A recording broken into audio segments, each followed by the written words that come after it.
By Sri Lanka's best internet package for online learning and online working with many amazing offers. Call 1212 for more information. Sri Lanka Telecom. ලෙන්ගතුකම වැඩි කරගන්න ලව්ජු රුපියල් 50ට අඩු කළා. මාමේ එන්න අපිට එකක් බොමු.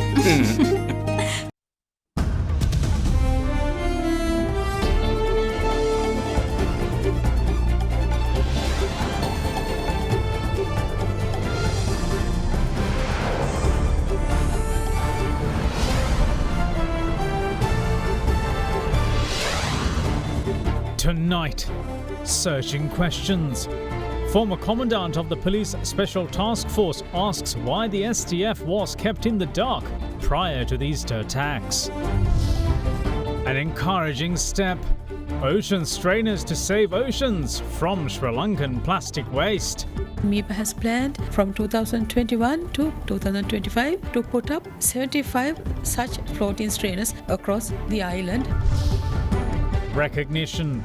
Global study puts Sri Lanka within top 2 in successfully tackling COVID-19, among other things. All that and much more coming up on First at 9, this Sunday the 27th of September 2020. Nava Sunlight Sakura. Then Dikukal Pavatina Sakura Mal Suandin. From AdaDerana, this is AdaDerana First at 9. Live from Studio 24 in Colombo. Good evening and welcome to First at 9. I'm Dhammika Ekanaika. Let's start with your local stories. The Presidential Commission probing the Easter Sunday terror attacks heard that the Police Special Task Force was kept in the dark about crucial information in the lead up to the events of that fateful day. Former Commandant of the STF, retired Senior DIG M.R. Latif, told the Commission that the only information the STF received was the initial forewarning by a foreign intelligence agency. While saying that other bigwigs within the intelligence apparatus had shared more advanced information among themselves, Latif lamented the lost chance of thwarting the attack. Retired Senior Deputy Inspector General of Police M.R. Latif, who was the Commandant of the Police Special Task Force at the time of the Easter Sunday terror attacks of 2019, gave evidence before the Presidential Commission probing the incident yesterday. The Additional Solicitor General asked the witness whether he was aware of the piece of initial intelligence provided by a foreign source on the 4th of April prior to the attacks. The former Commandant of the STF said that the information forwarded by then IGP Pujith Jayasundara had reached the STF headquarters at 6:45 p.m. on the 9th of April. However, he was overseas at the time. He added that upon his return to the island, he called former IGP Pujith Jayasundara before leaving for office and asked whether there was anything special, to which Jayasundara had replied in the negative. The former senior DIG went on to say that when he reached office, his attention was drawn to the relevant foreign intelligence and he briefed officers in charge of STF divisions as well as other STF personnel affiliated to the VIP security unit as well as the President's and the Prime Minister's security units. The Additional Solicitor General then asked the witness whether the April 4th forewarning was discussed with either the IGP or the Defence Secretary from the 10th to the 20th of April in 2019. The witness replied that he did meet with then Defence Secretary Hemasiri Fernando on the 11th of April and the IGP later that day for discussions, but not a single word about the April 4th piece of intelligence was uttered by either of them. When the witness said that he was abroad for a conference from the 15th to the 18th of April, the Additional Solicitor General asked him whether the Director of State Intelligence attempted to contact him while he was abroad. Former Commandant of the Police Special Task Force, retired Senior DIG M.R. Latif said, quote, "No. Nilantha called me on the 19th. He told me that there had been an explosion in Kattankudy on the 16th of April and asked what I thought of it. I told him that I just got back to the country and that I will deploy personnel and give a report on the explosion later. Then I called Nilantha in the afternoon on the 20th. I explained to him that the explosion in fact is an experiment and that such an explosion could claim many lives. Since a motorcycle was used in the experiment, I also told him that a motorcycle could be sent among the people." Unquote. The witness, however, said that the report he prepared on the explosive experiment on the motorcycle could only be sent to the IGP and the Defence Secretary after the attacks. Former Commandant of the Police Special Task Force, retired Senior DIG Imran Latif said, quote, "It was only after the 21st of April that the STF started receiving information. The STF is curious as to why they were not sent earlier. Others had been sent information about Zahran earlier. I came to know of Zahran and the extremist group when we were summoned to the National Security Council after the attacks. Until then, I did not know. The only thing I received was the initial information sent by a foreign intelligence agency.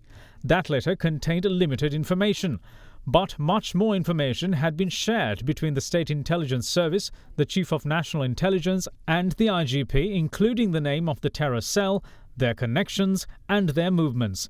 I didn't receive those letters. Had I been given that information on the 9th of April, there would have been 13 days left for the STF to launch a special operation and thwart the attack. By the time I called Nilantha in the afternoon on the 20th of April to speak about the explosive experiment conducted on the 16th, he had received the confirmation of an attack the next day or before that. Why didn't he tell me that? Had he done so, I would have sealed off Colombo and the Western Province and deployed roadblocks. I would have implemented an emergency security plan. This attack could have been thwarted had one or two been captured. It puzzles me to this day as to why I was not informed of the piece of information from the 20th of April." Unquote. Enjoy a very smooth shave with the Bic Easy 2 razor. Bic Easy 2. Now, Minister of Justice, President's Counsel Ali Sabri says that he intends to work off a reforms process to make the country's judiciary more efficient. The minister also insists that sex education is the way forward to tackle child abuse and that the minimum age for marriage within the Muslim community must be raised, stressing that underage marriage is not solely restricted to one particular community. Sabri also responded to questions on India's concerns on Sri Lanka's mooted 20th Amendment to the Constitution as he spoke with Indi Viriyamuat on our current affairs program at Hyde Park on AdaDerana 24 yesterday. India's concerns, their main worry is not the provisions of the 20th Amendment per se, but the political will demonstrated to remake the Constitution and constitutional provisions introduced to the 1987 bilateral accord. Actually, at this point in time, we are not looking at the 13th Amendment or anything related to 1987 situation.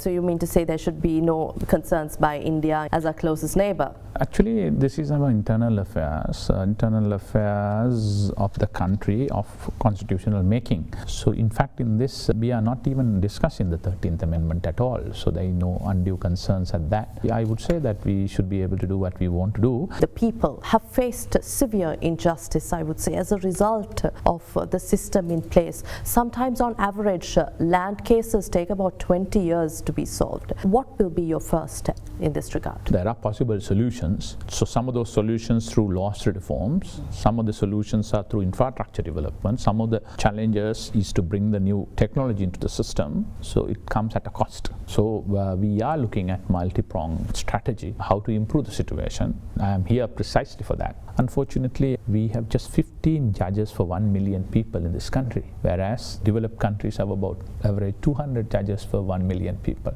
Indian judicial system, which is also being criticized for lost delays and perennial problems, they have 20 judges for 1 million. So ideally, we need to increase the number of judges, number of courthouses, bring in technology in digitalization, allowing e-filing. You're working on a lot of matters, but it is not going to be easy. There are many hindrances. But what are the primary obstructions that you see that you would like to work around? Particularly when it comes to the legal system, primarily the infrastructure facilities, then of course archaic law, and then of course a paradigm shift. All of our people, stakeholders are at their comfort end, so they are not willing to move out of it. But when you talk to the stakeholders and their leaders, all want to change.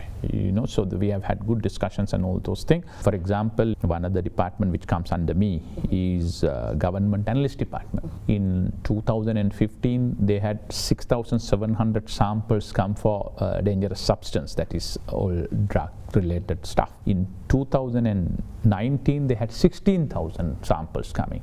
Staff for the same size, 14. When I had a progress review with them 3 weeks ago, they said we have 14,000 already for this year. We are just 14 people. How do we do? I have about 8,000 backlog to clear. We need 6 months to 9 months. So we looked at it differently. We empowered that system and we got the staff doubled. We got 14 people more to that department alone.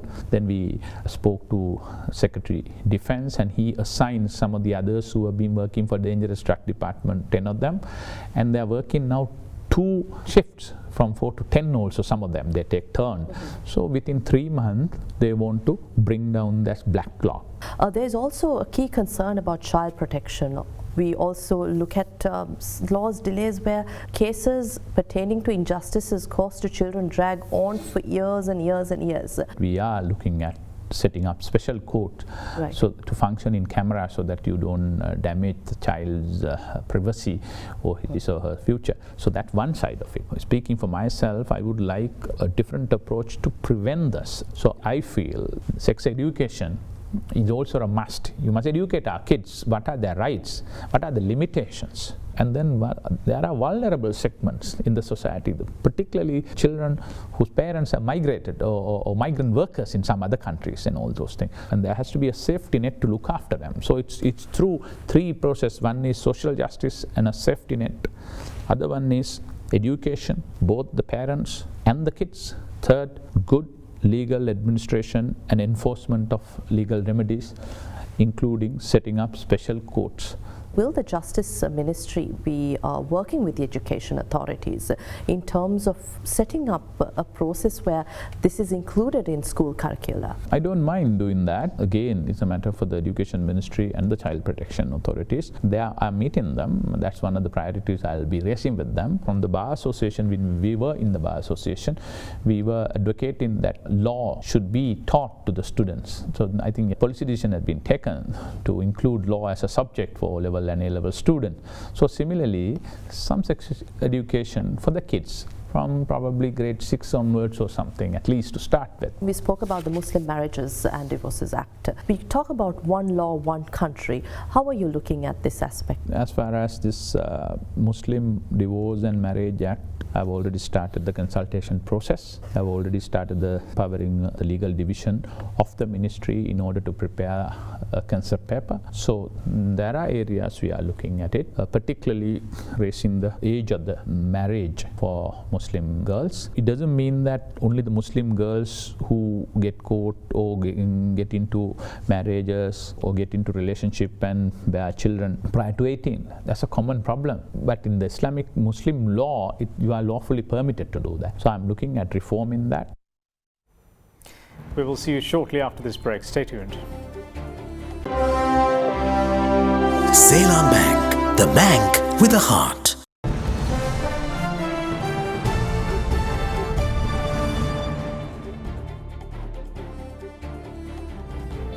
Welcome back. You're watching First at 9. Now, 75 ocean strainers will be set up across Sri Lanka's canals by the year 2025 to prevent tons of plastic and polythene waste from making their way into the oceans. Now, this was confirmed by the Marine Environment Protection Authority. Ocean strainers and barriers are set up to cross waterways to trap waste. Once in the oceans, polythene and plastics are broken down to microplastics, which is invisible and enter the human body via very fish we consume. Ocean pollution has been a topic of concern for some time across the globe. But with Sri Lanka being surrounded by ocean, the island has added incentive to keep the very waters which provide the country's population with much-needed resources clean. It is a common fact that tons of plastic and polythene waste enter the sea via canals, causing massive destruction to the marine environment and its ecosystems. For example, the total polythene and plastic generation by way of waste within the jurisdiction of the Dehiwala Mount Lavinia Municipal Council is estimated to be around 29 tons per day. From that, a large chunk, around 23.4 tons, end up polluting the environment since they are discarded sans a proper method of disposal. What's more, from the total waste which enters Sri Lanka's seas, only 30% gets washed back on shore. That means the rest of the 70% of waste, including plastics, remain at sea. Preventing plastic waste from reaching the ocean is a crucial step in protecting the marine environment. With the objective of preventing the travesty of plastic and polythene entering the sea, Sri Lanka's latest floating trash trap ocean strainer was deployed earlier this month in the Dehiwala Canal. This trash trap possesses the ability to catch plastic and polythene waste before it reaches the ocean. Furthermore, it collects a minimum of 35 kilograms of plastic waste each day. Sri Lanka, compared to the land area, we actually have 8 times marine area compared to the land area. It actually goes up to 200 nautical miles from our coastline, and we have many resources untapped there in our oceans. But Sri Lanka is identified and ranked as the 5th worst marine pollution nation, which actually gives very bad fame to the country. One of the initiatives that MIPA has taken is that to put up floating strainers across the canals. At the moment we have put up 9 in various parts of the island, and the very recent one we put up in the Dehiwala Canal, which goes to ocean. If the trash trap ocean strainer set up in the Dehiwala Canal catches 35 kilograms of plastic waste per day, given the number of estuaries in the island, imagine the volume of plastic waste entering the oceans from Sri Lanka on a daily basis. We know from middle of the country there are 103 rivers flowing down to the ocean. Along with these rivers there are tons and tons of garbage coming to ocean. And we'll have to spend huge money for waste management, plus some of the waste, when it gets into marine environment, we won't be able to collect it back. MIPA has planned from 2021 to 2025 to put up 75 such floating strainers across the island, covering some of the canals, which brings a lot of waste to the marine environment. The former Deputy Director on Biodiversity and Cultural Heritage of the Customs Department, Samantha Gunasekara, is of the view that the concept of ocean strainer should be adopted across the country's waterways, and for good reason. Actually, the straining across the water bodies and the streams which trap polythene and plastics is a very common method in other countries. In developed countries, they use this. But Sri Lanka, this is a novel thing. Actually, there are 14 million metric tons people in the world do add into the oceans. With the ocean currents and wave pattern, majority of these polythene break into small particles. It's called microplastics. These microplastics are very, very harmful because indirectly through the food chains, all these microplastics deposited in the marine organism, shellfish and finfish, finally through the fish people consume and get unnecessary problems as cancer. We don't see the microplastics. We can have these strands in other rivers and the streams as well. Then we can trap more polythene and plastic before it washes into the oceans. Now, many operations continue to be conducted by the police island-wide to tackle the drug menace and the underworld. Among those arrested by the police is a 34-year-old expectant mother who had been transporting heroin. Police said that she had been paid 20,000 rupees for transporting just 5 grams of the substance. With that, let's take a look at Sri Lanka's war on drugs and the underworld. Officers of the Crime Investigation Branch of the Biyagama Police conducted an emergency search operation in the area of Malvana in Biyagama while setting up roadblocks this morning after they were tipped about narcotics being transported in a 3-wheeler. During the operation, the 3-wheeler in question did not stop at roadblocks as it sped away while injuring a police officer in the process. The police, however, gave chase and arrested 2 suspects from the vehicle in the area of Vaduvegama in Biyagama. They also seized 4.5 grams of heroin from the possession of the suspects and said that the duo had been stealing gold jewellery and motorcycles for some time. In the meantime, the Meegoda police arrested a suspect with 5 grams of heroin in Habarakada and another with 3 grams of crystal methamphetamine, commonly known as ice, in Batavala. The police suspect that the duo might be involved in the drug racketeering operations of organised criminal identified as Angodoloka and said that investigations will be conducted in this regard. Meanwhile, a 34-year-old expectant mother who was transporting 5.16 grams of heroin was arrested by the Kahatuduwa police. It was revealed that she had transported narcotics to Piliyandala, Moratuwa and Bandaragama, and that the racketeers had paid her Rs 20,000 for transporting 5 grams of heroin. Elsewhere, the anti-corruption unit of the Borella police arrested a 37-year-old woman named Anthony Sujiva, alias Sahaspura Sujiva, with 2.7 grams of heroin during a raid conducted in the area of Sahaspura. In other developments, officers of the Gaul Anti-Corruption Division found 5.2 grams of heroin from the possession of a suspect from the area of Kandevatta in Gaul. Venapur police in the meantime arrested a couple aged 17 and 21 along with their 22-week-old infant for possessing 2.31 grams of heroin. It was also revealed that the couple had tricked expectant mothers at bus stands, stealing their jewelry and money. Meanwhile, after an argument between two friends that took place over a packet of heroin escalated, one of the two was stabbed by the other at a house located in Mount Lavinia. It was revealed that the person who was stabbed had used the heroin despite the other having paid for it. The assailant had, however, fled the area. In the meantime, the Telikada police arrested 9 suspects with various drugs after raiding a private party worked off in the area of Horagampita in Telikada of Gaul. The police seized 49 narcotic stamps and narcotics identified as MDM, hash, as well as narcotic pills and Kerala cannabis. Moving on with other stories, Sri Lanka has been placed second in terms of COVID-19 epidemic prevention measures, economic recovery and international cooperation as part of a survey that was conducted by the Yikai Research Institute of China. It comes at a time when the global death toll owing to COVID-19 has surpassed the 1 million mark. China was number 1 on the list out of 108 countries that were surveyed by the Research Institute. According to the report, 9 out of the top 10 countries were in the Asia-Pacific region, namely Sri Lanka, South Korea, Myanmar, Thailand, Vietnam, Cambodia, Australia and New Zealand.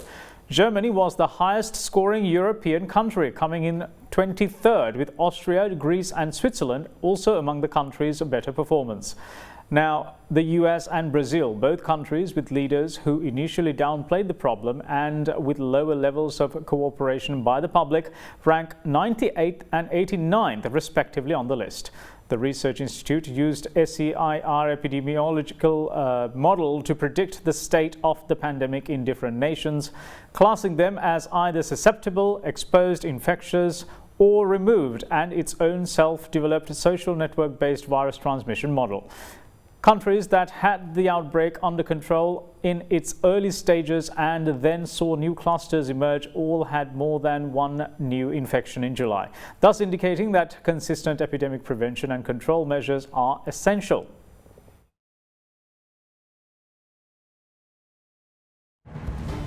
We will see you shortly. Stay with us.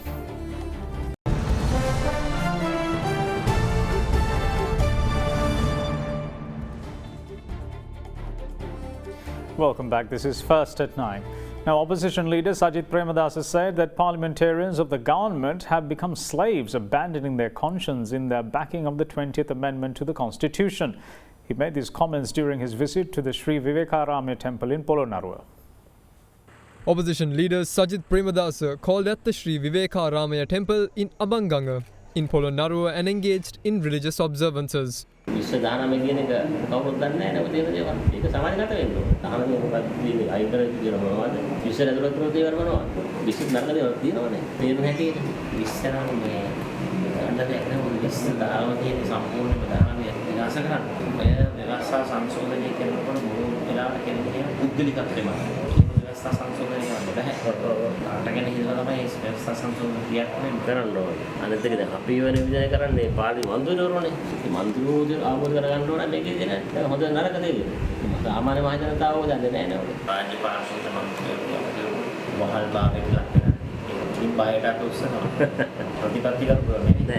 ප්‍රතිපත්ති කියන එක ඉතින් දෙපැත්තෙම සමන් වෙලාවට කඩනරොත් තියෙනවා.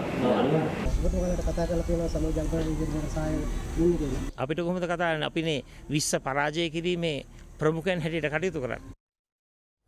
Now, during the virtual bilateral summit that was worked off yesterday between Prime Minister Mahinda Rajapaksa and his Indian counterpart Narendra Modi, bilateral relations as well as regional and international issues of mutual concern were discussed. During the summit, India agreed to extend a $400 million currency swap to the Central Bank of Sri Lanka to assist with the economic recovery and to tackle the COVID-19 related disruptions that took place within the country. Testifying to the long-standing civilizational links and cultural heritage between the two countries, our Prime Minister announced a grant assistance of $15 million for the promotion of Buddhist ties between the two countries. This grant will assist in deepening people-to-people linkages between the two countries in the sphere of Buddhism. Inter alia, through constructions, renovations of Buddhist monasteries, capacity development, cultural exchanges, archaeological cooperation, reciprocal exposition of Lord Buddha's relics, strengthening of Buddhist scholarships, and support to the Buddhist clergy. It was agreed that the Indian side will facilitate the visit of a delegation of Buddhist pilgrims from Sri Lanka in the first inaugural flight to the sacred city of Kushinagar. Both sides also agreed to explore opportunities in the areas of Ayurveda and Yoga. Both leaders were unanimous in their view that the ancient cultural links between India and Sri Lanka are special and must be nurtured further. Prime Minister Rajapaksa made a special mention of the Jaffna Cultural Centre, which is an iconic project built with Indian assistance. The centre is almost ready, and Prime Minister Rajapaksa extended an invitation to our Prime Minister to inaugurate the project. Both sides will remain in touch at official level for details. The ongoing infrastructure and connectivity projects were discussed, and Prime Minister expressed his confidence that the government in Sri Lanka will take early and decisive steps for their early implementation in accordance with existing understandings and in mutual interest of both sides. India has already extended a $400 million currency swap facility to the Central Bank of Sri Lanka to assist with the economic recovery and to tackle the COVID-19 related disruptions. An additional request for a bilateral currency swap is under discussion. Technical discussions on Sri Lanka's request for